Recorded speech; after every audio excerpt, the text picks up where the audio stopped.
thank you to Jeff Holt and Gordon Gilbody for joining the FPL Today Patreon.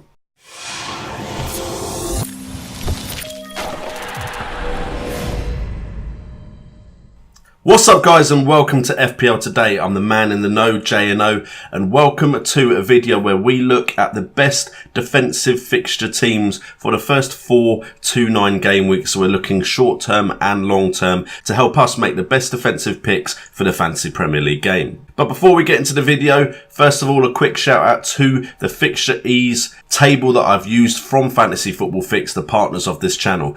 Go check out their page right now. They have the pre-season pack, but they've also launched a live site. Here is a quick video from our partner.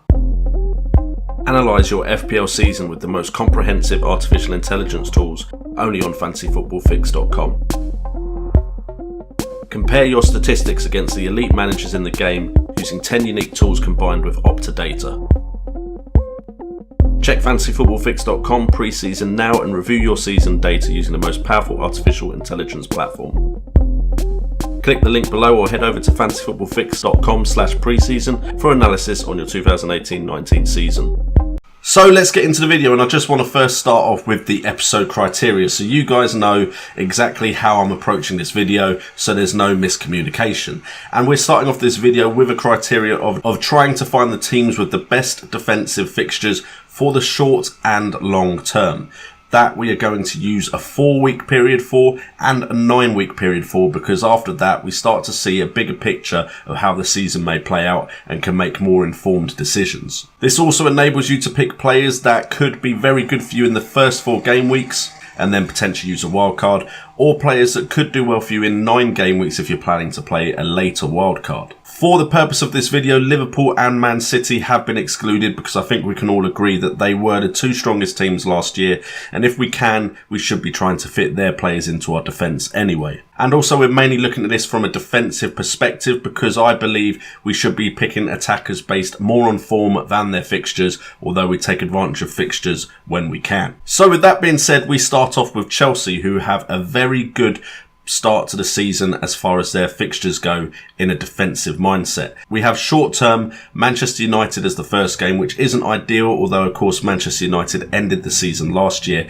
in very bad form. We then have Leicester at home, which isn't ideal because Leicester can be a very, very good attacking side, and I believe this year could have a very good year. But then it is Norwich away and Sheffield United at home, and it wouldn't be too far-fetched to believe that they could get 2 clean sheets in both of those. The only issue is, of course, a new manager coming in. Is Lampard good defensively as a manager? There's many questions up in the air about that one. It's possible Chelsea aren't as good defensively as they have been in the past, but Chelsea's defensive record in previous seasons has been very, very good, and those are 2 games against promoted sides.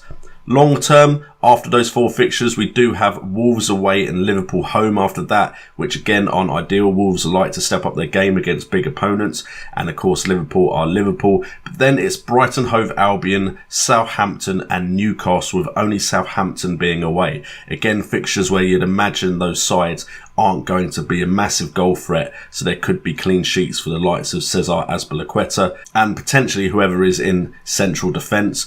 Maybe even Alonso can come more to the forefront, as Lampard is quite an attacking manager. We'll have to wait and see on that. But the likes of Zuma could come to the forefront as well, now looking like he's not going to go back to Everton. So we could have some very good Chelsea defensive options to take advantage of. And I think it's an area where a lot of people are ignoring, 1 because of the new manager, and 2 because everyone's trying to get Liverpool and Man City defenders in. The next team we look at is Bournemouth. Now, Bournemouth aren't known to be a good defensive side. Let's just get that out there to begin with. However, they are a side where their defenders can get attacking returns. It has been done in seasons past, and they do start off with Sheffield United at home and Aston Villa away. It is then Manchester City at home, which of course isn't a good fixture, but again, facing 2 promoted sides, potentially you could see some clean sheets picked up there. But then again, it is Leicester in the 4th game, so you're looking at 2 very good first fixtures with potentially 2 tough ones after that in the short term. However, in the long term after that, they do have Everton at home. They then have Southampton away, with West Ham at home, Arsenal away and Norwich at home. So both Southampton and Norwich look like games where they could pick up clean sheets. West Ham It depends on what kind of West Ham we get at that part of the season, but again, clean sheet could be possible there. The standout option in Bournemouth's defence, of course, is Nathan Ake. He's very capable of popping up with a goal out of nowhere, but is also probably their best defender as long as he stays at Bournemouth. But you do have the likes of their fullbacks. Although their fullbacks, again, the picture isn't quite clear is who will start, who could get attacking returns as well. And potentially you could look at their goalkeeper situation if a goalkeeper does stand out as the number one. At the moment, they have quite a few goalkeepers that could step up this season and take that number one jersey. The next team we look at is Crystal Palace, and I suppose you could say the defence has been weakened by the loss of Aaron Wan-Bissaka, but they could get some defensive returns and they could bring in quite a bit of money off the sale of Wan-Bissaka and potentially Wilfried Zaha, and it could be put back into defence. We are yet to see what happens. Still some of the transfer window to go. But in the short term, they do have Everton at home, which isn't the best fixture for them to start the season off with, especially as their form at home wasn't the greatest. Then it is Sheffield United away, Manchester United away, and Aston Villa at home. So again, 2 promoted teams in their first 4 games. In the long term, we have Tottenham Hotspurs as the 5th fixture, which isn't ideal away. Wolves at home, again, probably not the best one, but Wolves, you never know what Wolves turn up when they aren't playing the top 6.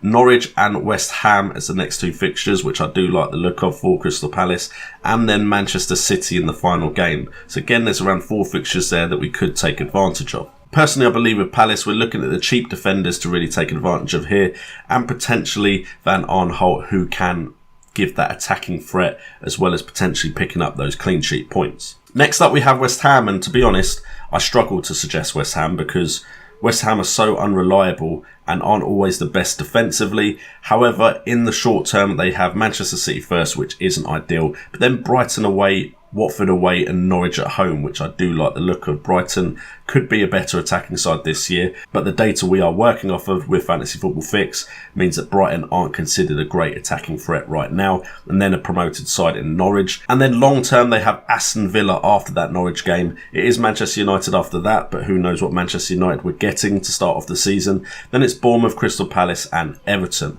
With West Ham, there's always the potential that we do go out and have a good season. We've made some good signings, but defensively it looks like pretty much the same defensive setup. Diop did look good at the end of the season. Potentially the defence could improve. There is of course Fabianski as well, who even when he doesn't get clean sheets sometimes can make so many saves that it makes up for that fact. But there are the fixtures there that suggest West Ham have a decent defensive run for the short and long term.